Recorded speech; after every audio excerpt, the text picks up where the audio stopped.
Ya pemirsa, pasca operasi tangkap tangan yang dilakukan oleh KPK kemarin petang terhadap 3 orang dan menyusul 1 orang lainnya di malam harinya terkait dugaan kasus suap yang dilakukan oleh pihak pajak, hingga hari ini di gedung KPK sendiri sepertinya masih belum ada pemeriksaan lebih lanjut mengenai hal tersebut.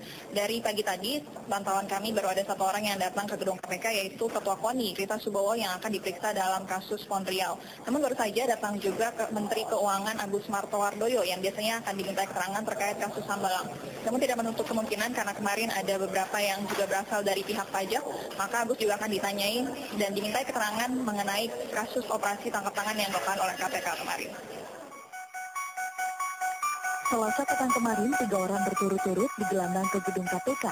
Mereka adalah RT, seorang penyidik pegawai negeri sipil di Direktorat Jenderal Pajak Jakarta Pusat, PR, swasta yang diduga bertindak sebagai perantara, dan AH sebagai wajib pajak.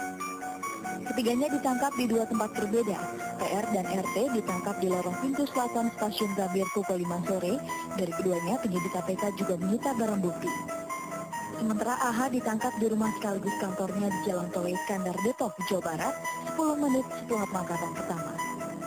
AH yang adalah wajib pajak yang juga pengusaha perlengkapan otomotif, dari pakaian balap hingga produksi parts racing. Ia juga memiliki tim balap motocross yang telah malam melintang di berbagai kejurnas balap motor tanah liat. Ketiganya kini berstatus sebagai terperiksa. Keberhasilan KPK menangkap tangan ini didasarkan informasi pihak ketiga. Uang ini diserahkan oleh RT kepada PR di lorong stasiun kereta api Gambir di pintu sana. Uang tersebut dalam pecahan 100.000 di dalam tas plastik. Sementara itu di rumah sekaligus kantor lokasi penangkapan AH di Jalan Tol Iskandar Depok, Jawa Barat, malam tadi terlihat sepi. Diduga AH diperas oleh PR, seorang pegawai Direktorat Pajak yang juga penyidik PNS terkait pajak pribadi. Namun belum diketahui berapa jumlahnya. Masih segar dalam ingatan kita nama Gayus Halamuan Pertahanan Tambunan alias Gayus Tambunan, sepertinya tidak serta-merta mengakhiri ulah pakal para oknum pegawai pajak negeri ini menerima suap. Saat itu Maret 2010, mantan pegawai negeri sipil di Direktorat Jenderal Pajak Kementerian Keuangan Indonesia langsung melambung namanya saat mantan Kabar Reskrim Susno Duwaji menyebutkan memiliki rekening fantastis. Tidak masuk akal, sebab pegawai pajak yang baru bekerja sekitar 9 tahun telah memiliki kekayaan yang luar biasa. Susno Duwaji menyebutkan Gayus memiliki uang 25 miliar rupiah di rekeningnya, ditambah uang asing 60 miliar serta perhiasan bernilai 14 miliar berangkas bank atas nama istrinya. Dan itu semua dicurigai sebagai harta haram. Kisah pelarian Gayus semakin melambungkan namanya, hingga akhirnya ia ditangkap Satgas Mafia Hukum di Singapura. Gayus mendapat hukuman 8 tahun penjara dengan denda 1 miliar rupiah.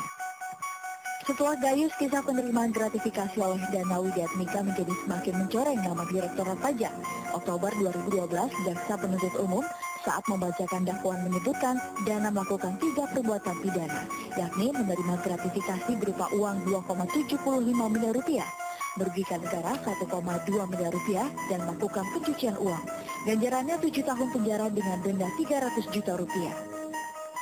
Tak lama berselang, Tommy Hendratno, mantan Kepala Seksi Pelayanan dan Konsultan KPP Pertama Sidoarjo, Jawa Timur yang juga senior Gayus dan Dana, tertangkap tangan menerima suap 280 juta rupiah. Ia ditangkap di sebuah rumah makan Padang di kawasan Tebet, Jakarta Selatan. Suap itu terkait kepengurusan restitusi atau kelebihan pajak PT Bakti Investama sebesar 3,4 miliar rupiah. Gayus, Dana, Tommy, dan kini Pargono Riyadi adalah yang berhasil ditangkap KPK. Kita tidak tahu, adakah atau siapa lagi pegawai pajak yang akan terjerat hukum. Kalau ada, berarti mereka bernyali atau setidaknya nekat. Setidaknya reformasi di jajaran pajak bagai angin lalu. Demikian laporan tim Liputan Topik.